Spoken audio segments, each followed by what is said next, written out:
오늘은 이 천국 비유의 말씀 이제 세 번째 말씀인데요. 예수님께서는 태초 전서부터 천국의 주인이셨고 천국의 본질이십니다. 예수님의 역사와 능력이 임하는 곳이 천국이라고 말씀을 하지 않습니까? 이곳에 이적이 일어나고 예수님의 이름으로 기적이 일어나고 예수님의 이름으로 하나님의 뜻과 계획들이 일어나면은 바로 그곳이 이 땅에도 천국이 임하였다라고 말씀을 합니다. 예수님이 계신 곳, 예수님이 임재하시는 곳은 천국이 임하고 있다는 거예요. 그러면 천국은 영원한 곳 아닙니까? 예수님께서는 스스로 계신 분이세요. 뭘로 인해서 생긴 게 아니고 뭐 누구로 인해서 생긴 게 아니고 그냥 스스로 계신 분이 바로 하나님이시라는 거예요. 스스로 계신 하나님. 그러니까 천국은 본래 있었다는 거예요. 존재하고 있었다는 거예요. 거기에 주인이시고 본질이신 예수님께서 제자들에게 말씀을 하는데 그 천국 비유를 비유로 말씀을 하고 있어요. 비유로 말씀하시는 이유가 있습니다, 여러분.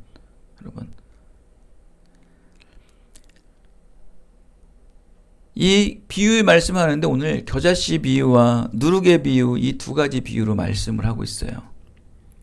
두 비유의 천국 말씀은 우리로 하여금 바로 믿는 자를 말합니다. 믿는 자로 하여금 천국 소망을 더 간절하게 품게 하시기 위해 합당한 말씀이 바로 천국 비유의 말씀이에요. 겨자씨 비유, 누룩의 비유를 통한 이 천국 비유 말씀은 43절에 보면은 아버지 나라에서 해와 같이 빛나는 믿음의 의인들에게는 천국을 사모하는 자들이고 천국의 말씀만 들으면 설레이는 자들이 바로 43절에 나오는 아버지 나라에서 해와 같이 빛나는 의인들이에요. 바로 이러한 자들이 들으라는 거예요. 해와 같이 빛나는 의인들. 너희들 이 땅에 살아가는데 힘들지, 어렵지, 믿음만 가지고 살려고 하니까 힘들지, 예배를 지키기 힘들고 기도하는 삶 살기가 힘들고 말씀 지키며 사는 것이 힘든 거 알지만 그래도 끊임없이 그 말씀을 지키려 하고 그 믿음대로 살려고 하고 예배로 통해서 하나님께 영광 들려오는 너희들의 그 해같이 빛나는 아름다운 의인들을 위해 하나님께서는 천국 말씀을 주시는 거예요. 그런 자들이 들으라는 거예요. 그렇지 않은 자들은 이 천국 비유의 말씀을 듣지 못해요. 또 들어도 알지를 못한다는 거예요. 왜 그들에게 그런 말씀을 주십니까? 바로 현실을 이겨내는 힘이 되라. 바로 우리들에게 말하는 거예요. 믿음의 너희들, 지금 그 천국의 소망을 위해 지금 너희들 그렇게 분투하며 살고 있지, 믿음을 지켜내기 위해 말씀을 이 땅에 행하기 위해 힘써 살고 있지, 근데 잘 뜻대로 되고 있지 않지. 천국의 소망을 얘기해 주시는 거예요. 비유로 말씀해 주시는 거예요. 그 비유가 아니면 말씀을 하지 않으세요. 바로 천국에서 해같이 빛나는 의인들, 바로 저와 여러분들을 향한 말씀이라는 거예요. 예전에 그 어떤 드라마를 보니까 정치 드라마인데 그 정보부인가 봐요. 그 내 안에 거기서는 서로 정보를 공유하지 못한다고 그러지 않습니까? 서로 아무리 친해도 서로 무슨 사명을 갖고 있는지 모른대요. 그래서 거기서 혹시 이제 같은 어떤 미션을 수행하는 직원이 있으면 서로 둘이 남들이 쓰지 않는 일본어를 써요. 일본어를 쓰면서 서로 자기만의 어떤 그런 정보들을 공유하는 거예요. 그러니까 옆에 있는 사람들은 뭐 언어를 듣질 못하잖아요. 무슨 말인지. 그렇게 믿음의 사람들, 어떤 하나님의 미션만을 수행할 사람들 말을 들을 수 있게 하나님께서는 비유로 말씀을 하고 있는 거예요. 그 천국 비유를 말씀하신 이유는 딱 하나예요. 현실에 사는데 힘들지, 믿음으로 살기 힘들지, 예배 지키기 힘들지, 현실을 이길 수 있는 힘이라는 거예요. 그게 그 천국이 너희들이 바라보는 너희 생명의 목숨이 죽은 이후에 임하는 천국이 아닌 말씀이 임하는 곳에 천국이 임한다는 거예요. 이 땅에서도, 이 현실 속에서도 천국이 임한다는 거예요. 어디에? 내 마음에. 말씀이 역사할 때, 말씀이 응답이 일어날 때 그것이 천국이 임한다는 거예요. 이런 걸로, 이러한 믿음으로 천국의 소망으로 현실의 암담함들, 현실의 이 부당함들을 이겨나가고 분투하며 승리해 나가라는 말씀입니다. 그러면서 먼저 겨자씨 비유를 합니다. 천국의 비유 중에 이제 겨자씨 비유를 하는데요. 유대인들에게 겨자씨는 아주 작은 것을 강조할 때 겨자씨라고 해요. 우리나라 사람들은 가장 작은 걸 뭐라고 그래요? 저런 좁쌀만한 거 그러잖아요. 이 유대인들은 겨자씨라고 그래요. 저희 겨자씨만한 것이 까불고 있어. 그만큼 아주 하찮고 아주 작고 세미한 것을 겨자씨로 비유합니다. 가장 작다고 여기는 겨자씨를 비유로 들어 천국을 설명하는 이유는 뭘까요? 이 겨자씨는 가장 작은 것을 상징하기도 하지만 의외로 가장 급성장하는 나무로 상징을 또 하기도 합니다. 반전의 씨앗이라는 거예요. 겨자씨는 정말 작고 미천하지만 이것이 정작 심어져서 자라면은 3m, 크게는 4m까지 성장하는, 어마어마하게 크게 성장하는 반전의 씨앗이 된다는 거예요. 그래서 30배, 60배, 100배로 성장하는 나무가 바로 겨자씨다. 너희들이 보기에 작지만 천국은 너희의 보기에 하찮지만 겨자씨와 같이 성장한다. 그래서 이 겨자씨의 비유는, 천국에 대한 이 비유는 확장성의 그 방점이 있는 거예요.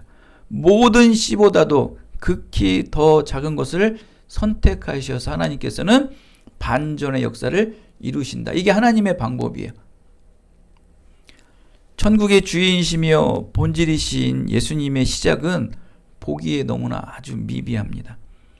천국의 본질이신 예수 그리스도의 오심은 천국이 시작되었고, 그 예수님의 오심은 작고 미천한 베들레헴 여관 말그릇, 말구유에서 갓난아기로 태어났어요. 이것 자체가 벌써 미천하고 보잘것없었던 거예요. 천국의 본질이시요 천국이신 예수님께서 이 땅에 오셨는데 가장 미천한 말그릇에서 태어났다. 베들레헴 가장 작은 마을에서. 이보다 더 작고 미천하게 태어난 사람이 과연 이 세상이 얼마나 될까요? 여러분, 이 세상에서 이렇게 예수님처럼 미천하고 작고 태어난 사람이 누가 있었을까요? 극히 드뭅니다. 그리고 어린 예수는 누가복음서 22장에서 말씀하는 것처럼 지혜와 키가 날로 자라가며 하나님과 사람에게 더욱 사랑스러워 가시더라. 멈춘 게 아니에요.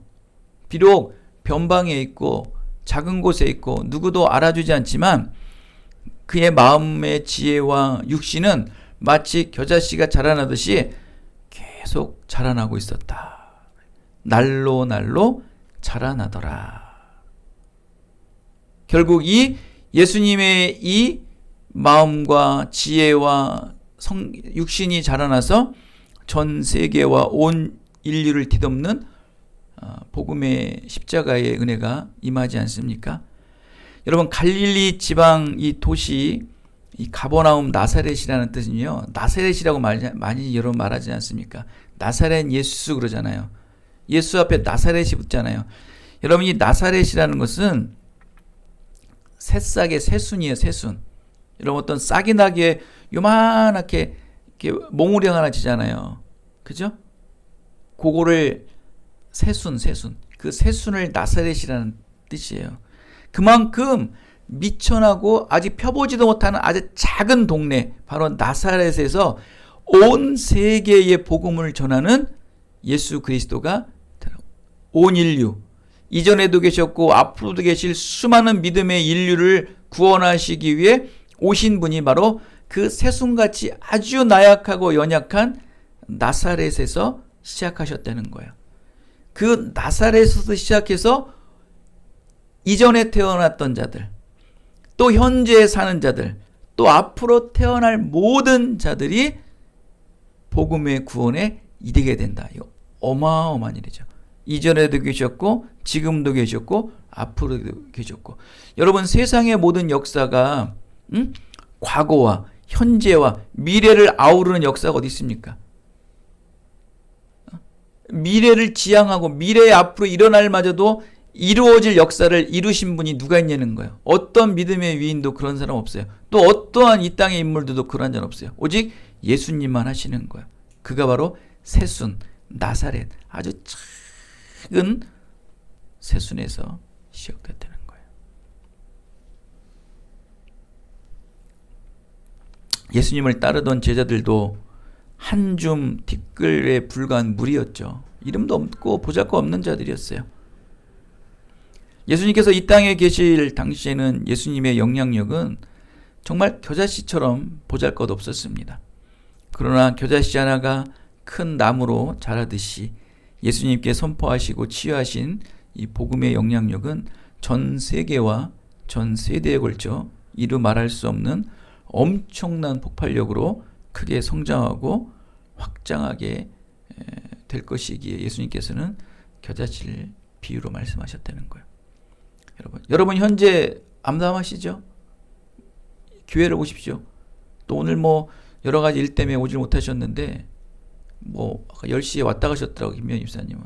뭐 사과도 놓고 하시고 또 주정원금도 이렇게 하신다고 또 이렇게 하시고 일이 있으셔가지고 또 영기도 그냥 급한 일로 그냥 또 시험을 봤기 때문에 또 부득이 빠질 수밖에 없고 약하죠. 미약하죠. 교회가. 두 명만 빠져도 지금 교회가 그냥 썰렁하지 않습니까? 이렇게 예수님께서는 이 작은 교회를 통해서 또 작은 사람들 통해서 하나님 쓰세요. 30배, 60배, 100배로. 겨자씨가요. 4m, 5m까지 자라요. 그리고 그곳에 누가 모입니까? 새들이 깃들고 동물들이 깃들고 여러분들이 성장해서 여러분을 통해서 수많은 사람들이 여러분 그늘에 여러분의 그 동무의 섭리의 손김에 살아간다는 거예요. 그게 천국을 이뤄가는 하나님의 방법이에요. 잘난 사람 뽑지 않습니다. 베들레헴의 보잘것없는 목동인 다윗을 선택하셔서 예수님의 계보를 이루시고 이스라엘 최고의 전성기를 이루게 하시지 않습니까? 하나님은 그렇게 사용을 하세요. 이게 믿음대로 되는 거예요. 여러분 그걸 믿으면 되는 것이고 믿지 않으면 안 되는 거예요. 그래서 예수님께서는 비유로 말씀하시는 거예요.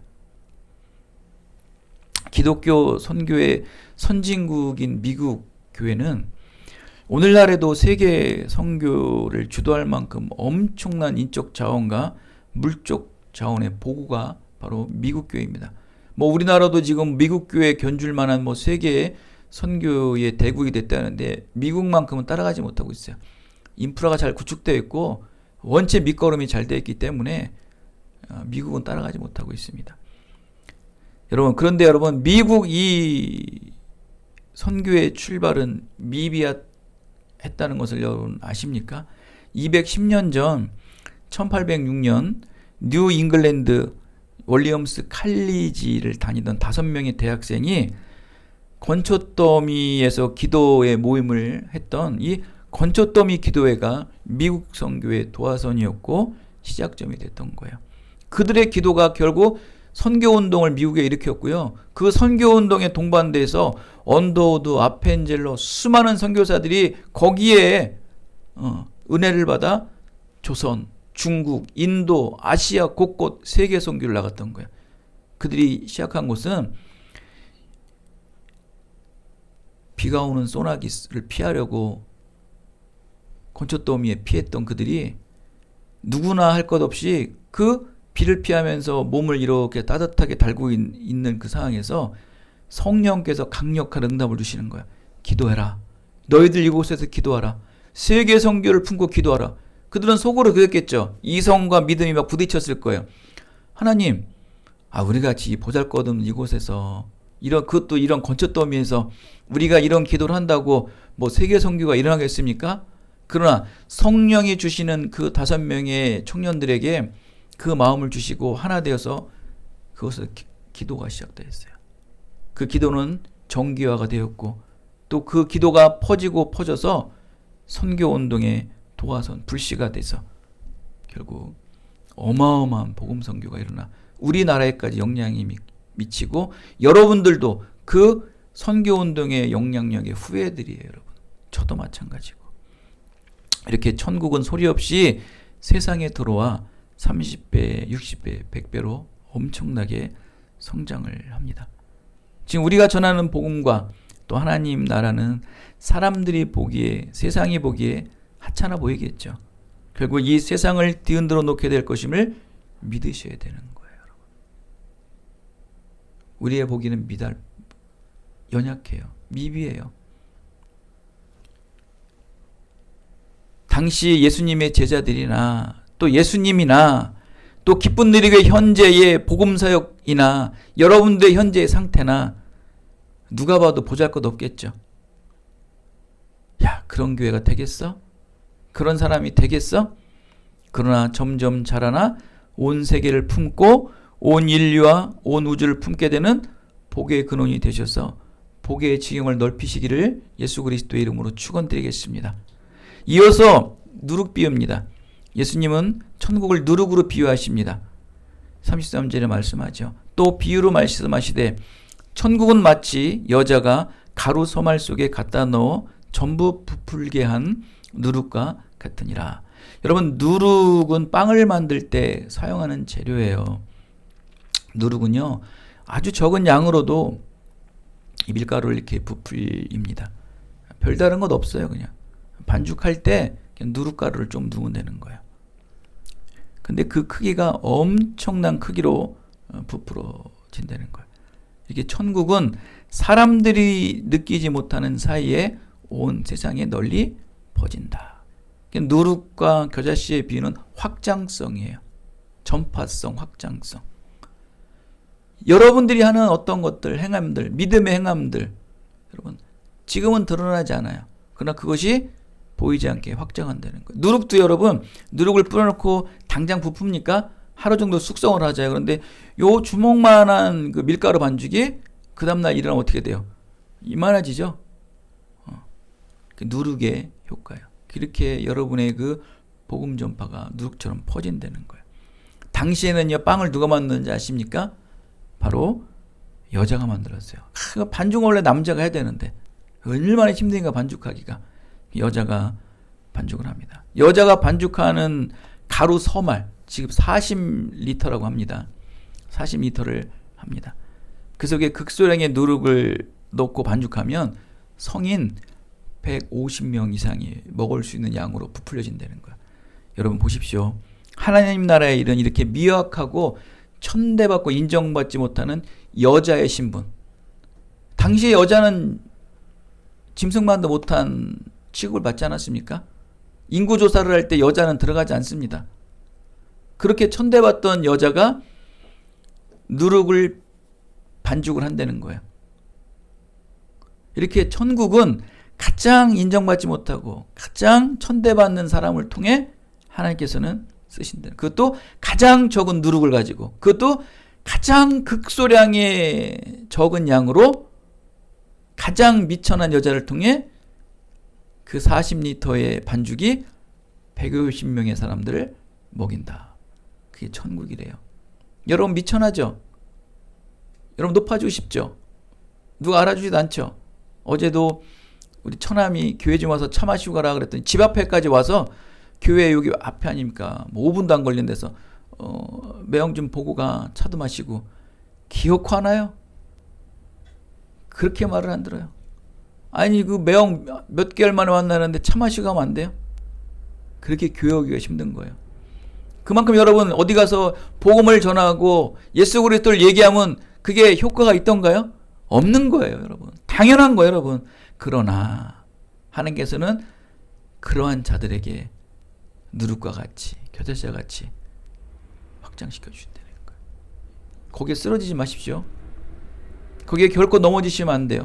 그럴수록 더 믿음의 분투를 가지고 맞서 싸우게 되는, 다 사단이 하는 일이에요.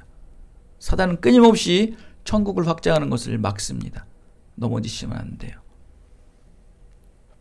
이렇게 하나님께서는 미천한 여인을 통해서 또 보이지 않는 한 줌의 소량의 누룩을 통해서 150명 이상의 남자들이 먹을 수 있는 양들을 이렇게 세우신다는 거예요. 여러분 한 사람이 할 수 있어요.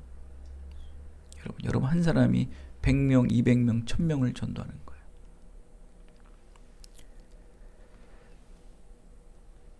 창세기 2장에 보면은 여러분 강 하나가 에덴 동산을 이렇게 흐른대요.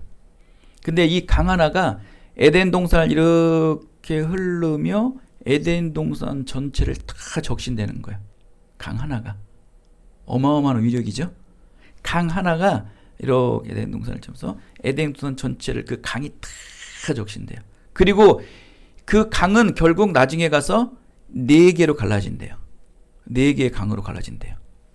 에덴 동산에서 나오는 강의 근원이 4개의 강을 글러서 온 나라 온 땅을 다 적신되는 거예요. 이 4개의 강이 바로 무슨 강입니까? 인류 문명이 시작된 강들이에요. 거기서 모든 인류가 시작돼서 온 세계가 이루어지지 않습니까? 그래서 에덴 동산은 시작된 그 처음에 근원인 물은 어땠을까요? 물방울 같이 똑똑 떨어지는 것이 모아 흐르고 흘러서 온 에덴 동산을 적시고 그것이 4가지로 갈라져 전 세계를 적신다고 창세기 2장에 말씀하고 있지 않습니까? 그게 복의 근원이에요. 그리고 그게 복의 근원들은요, 복의 지경이 넓어지는 거예요. 복의 사람들은 지경이 넓어지는 거예요. 그래서 여러분 한 사람을 통해서 하나님께서 놀라운 누룩과 같이 겨자씨와 같이 천국 복음을 확장을 시킨다. 근데 여러분 문제는 뭐냐면 36절에 보세요. 제자들까지도 아직 천국 복음의 말씀을 깨닫지 못하였고 라고 나오지 않습니까? 근데 옆에서 늘 예수님을 모시는 제자들도요, 천국 복음을 깨닫지 못하고 있어요. 그런데 너무나 참 이 제자들이 멋있는 게 뭐냐면 예수님 곁을 떠나질 않는 거예요. 떠나지 않기 때문에 끝까지 이 천국비의 해석의 말씀을 들어요. 이후의 말씀을 보면은 무리들이 다 떠납니다. 4,000명을 먹이는 또 이 칠병이의 기적을 이루는데도 제자들은 무리들은 다 떠나요. 그냥 남는 사람들은 역시 제자들이에요. 제자들만 끝까지 남아서 그 공허함들을 믿음 안에 달래요. 그러니까 천국비의 말씀을 누구는 다 알아듣지 못하고 다 떠나지만 제자들도 알아듣지 못했어요. 그런데 그들은 남아있는 거예요. 지금 여러분 천국비의 말씀을 알아듣지 못하고 지금 뭔지 믿음으로 잘 받아지지 않더라도 정말 되겠어? 나같이 이런 작은 누룩이 나같이 작은 이런 겨자씨가 되겠어? 라는 현실을 한탄하지만 끝까지 붙잡고 있어야 되는 거예요. 제가 말씀을 드렸죠. 조영기 목사가 청년 때 새벽 예배를 하는데 얼마나 힘이 들지 막 새벽에 일어나서 막 최자실 목사 앞에 투덜투덜했대요. 아니 새벽 기도는 누가 만들었어? 막 승질 내면서 이까짓 거 왜 만들어가지고 미국 교회는 새벽 예배 안 해도 잘만 성장하대. 막 그렇게 투덜투덜하면서 옷을 입으며 새벽 예배를 그래도 인도하러 나가셨다는 말씀을 들을 때 투덜투덜해요. 우리도. 그런데도 어때요? 기도의 자리에 와 있고 막 투덜투덜해요. 그런데도 말씀 앞에 앉아 있고 투덜투덜 하는데도 기도 앞에 있고 예배 앞에 나와 있고 섬김 앞에 나와 있고 헌신하는 거예요. 그게 제자들이 그랬어요. 참, 이렇게 히브리서 4장 16절 말씀이 뭐라고 얘기합니까? 때를 따라 돕는 은혜를 얻기 위하여 은혜의 보좌 앞에 담대히 나아갈 것이다. 여러분 때를 따라 돕는 은혜를 얻기 위해서 여러분 은혜는 항상 주는 게 아니에요. 항상 주면 좋죠. 근데 여러분도 은혜를 얻기 위해 여기 오지 않으셨습니까?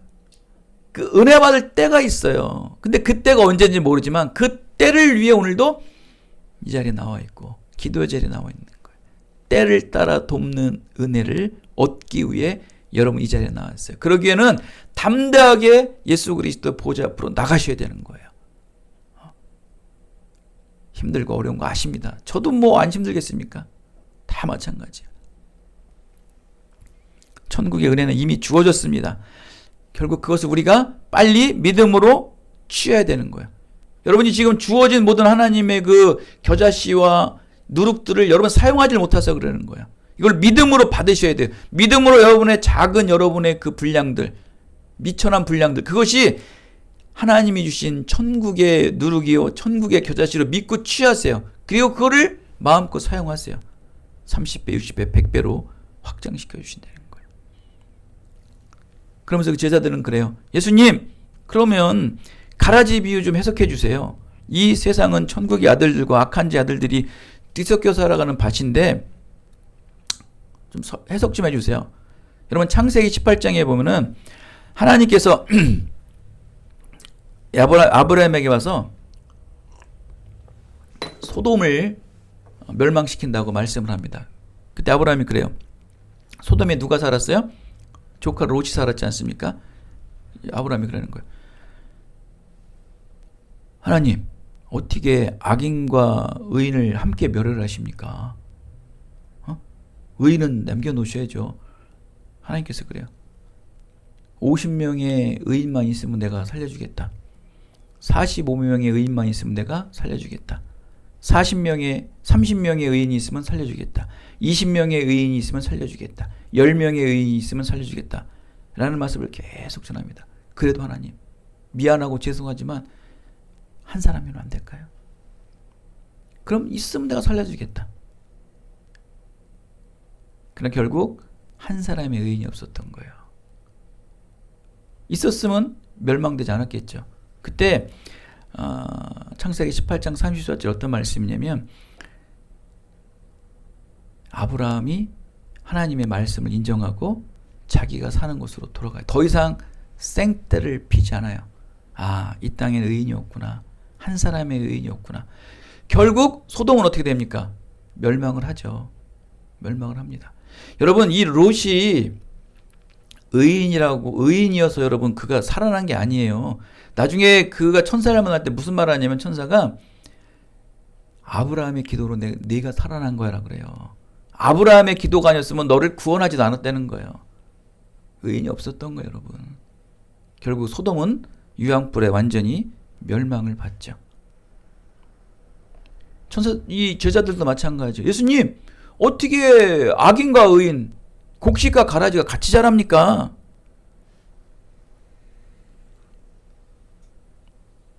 결국 곡식, 천국의 아들들은 이 악한 제 아들들로 해서 피해를 많이 입지 않습니까? 여러분 이 상을 보십시오. 의인이 피해를 많이 봅니까? 악인이 피해를 많이 봅니까? 의인이 피해를 많이 바라보는 세상이에요. 그러니까 곡식보다 가라지가 더 성장하고 가라지가 곡식을 뒤덮는 상황이 되었어요. 천국의 아들보다 악한 제 아들이 더 지금 득세하지 않습니까? 더 주류를 이룹니다. 믿음도 없는 자, 믿음이 있는 척만 하는 자, 그런 자들이 이 세상을 주류를 가지고 있어요. 믿음의 사람들은 힘이 없어요. 주류를 이루지 못해요. 근데 예수님께서 말씀합니다. 이 땅은 어쩔 수가 없어. 이 땅은 악인과 의인이 같이 자라야 돼. 그리고 이 땅은 어차피 악인이 득세할 수밖에 없어. 그런데 추수할 때까지다. 예수님 내가 재림하실 때까지. 그때까지야. 그 악인들이 아무리 득세하고 악인들이 뭐 2대 3대까지 잘 살더라도 그들은 내가 올 때까지야. 추수할 때까지야. 내가 그들을 다 모아서 풀무불에 다 태워버리라. 그들은 지옥에서 이를 갈며 원망하고 불평하게 되는 거예요. 심판날까지. 그러니까 여러분 쓰러지지 마세요. 여러분 저 가라지에게 넘어지면 여러분이 지는 거예요. 어차피 이 세상 악인과 의인이 같이 살 수밖에 없어요. 여러분 이겨야 돼요. 언제까지? 심판 때까지. 예수님 오실 그때까지. 그렇기 때문에 너희들은 무엇을 갖고 희망을 갖고 살아라? 천국의 소망을 갖고 살아라는 거예요. 그거 없이는 너희 쓰러진다는 거예요. 이겨내려는 거예요. 이긴 자만 취해내는 거예요. 때를 따라 돕는 은혜를, 무엇 때문에 그 때를 따라 돕는 은혜를 얻기 위해 갑니까? 예수님의 보좌 앞을 담대히 나가는 자만, 그 하나님의 때를 찾아가죠. 제가 한 예를 들잖아요. 제가 뭐 경제적 활동을 합니까? 경제적 어떤 유익을 얻습니까? 저는 연봉이 없는 자예요. 저는 무연봉자예요. 무연봉자. 어? 남들은 뭐 연봉 얼마씩 쓰는데 저는 마이너스 연봉을 갖는 자예요. 지금 벌써 교회를 10년째 버티지 않습니까? 어떻게 생각하십니까? 응? 대체 저 양반은 뭐지? 응? 솔직히 빚도 많아요. 근데 왜 저렇게 버티지?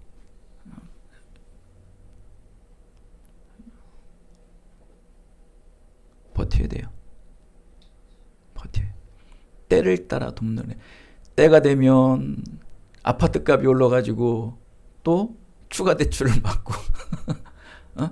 웃을 일이지만 안타깝죠. 그러나 버티게 하시는 거예요. 그것도 은혜예요, 여러분. 안 쓰러지잖아요. 교회를. 아니 저 10명도 안 되는 6명밖에 안 되는 7명밖에 안 되는 교회를 어떻게 뭘 갖고 버티지? 때를 따라 돕는 은혜를 얻기 위해 예수 그리스도 앞에 보좌 앞으로 담대히 나가는 것밖에 없는 거예요. 그 어느 때에 또 은혜 부어주시고 또 버티게 하시는 거예요. 버티셔야 돼. 이 땅은 넘어지면 여러분 쓰러지는 거예요. 여러분 지금 가라지는요. 여러분 뿌리에 지금 여러분 휘감고 있어요. 언제든지 여러분이 면역력이 떨어지면 여러분 분명히 암세포로 만들어버려요. 여러분 분명히 쓰러집니다. 이겨내셔야 돼요. 담대히 말씀으로 기도로 예배로 이겨내셔야 돼요. 가라지가 더 이상 자라지 못하게. 여러분의 믿음이 더 자라야 되는 거예요. 사랑하는 여러분, 로버트 윌슨은 조선시대 최초로 나병 환자인 한센병 환자들을 돌본 미국 의사입니다.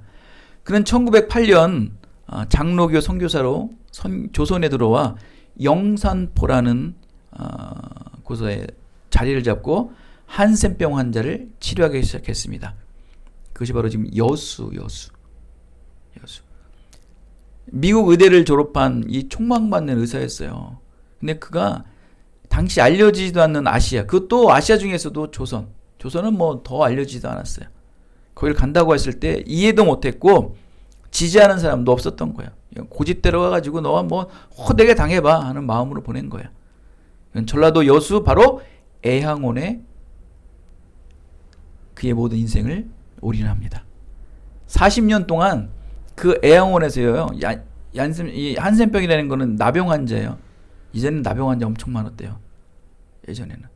지금은 이제 없지만 40년간 1만 명이 넘는 환자들을 치료해서 이 대한민국 한센병 치료 한 획을 긋는 어마어마하게 큰 영향을 끼칩니다. 여러분 이렇게 천국의 시작은요. 미국에서 어마어마한 미국에서 의대를 지금도 의대 나오면 뭐 어마어마한데 당시 미국에서 의대 나온 촉망받는 자가 다 등지고 그것도 조선의 서울도 아니야. 한양도 아닌 영산포, 여수. 참, 그게 말이 됩니까? 여수에 가서 애양원을 세워 한센병 치료에 40년을 그 인생을 겁니다. 한국은 이 애양원 때문에 나병 환자가 치료돼 1만 명이 치료가 되고 1만 명을 수용했다. 시작할 땐 미약했죠. 정말 보잘것없었어요. 누룩만도 못하고 겨자씨만도 못했지만 그 열매의 확장성은 어마어마했습니다. 건초 더미에서 기도한 그 5명의 청년들이 그 조선 외진 곳 한센병 환자를 돌보기 위한 그 로버트 윌슨이 어마어마한 천국의 기적을 이뤘던 것처럼 여러분 하나님의 누룩 이 한 줌에 시작된 천국은 여러분에 달려 있습니다. 여러분의 왼손에 여러분의 오른손에 겨자씨와 한 줌의 누룩을 가지고 이 땅에 뿌리십시오. 말도 못하는 놀라운 엄청난 하나님의 복음 사역이 세계동에 또 한국의 전 세계에 아니 전 우주에 자라나는 놀라운 역사가 임하시게 되시기 바랍니다. 겨자씨와 같이 누룩과 같이 천국을 귀하게 쓰임받게 되는 위대한 사명을 굳게 믿으신다면 여러분의 모든 삶과 이 세상을 완전히 뒤바꿔 놓을 그날을 소망하며 지극히 작은 일에 지금 현재 가장 미약한 곳에 최선을 다해서 충성을 다해서 섬기고 헌신함을 통해 하나님의 놀라운 천국 사역을 이 땅에, 온 세계에, 온 우주에 전파하고 확장하시기를 예수 그리스도의 이름으로 축원드리겠습니다. 은혜가 풍성하신 아버지 하나님 감사합니다.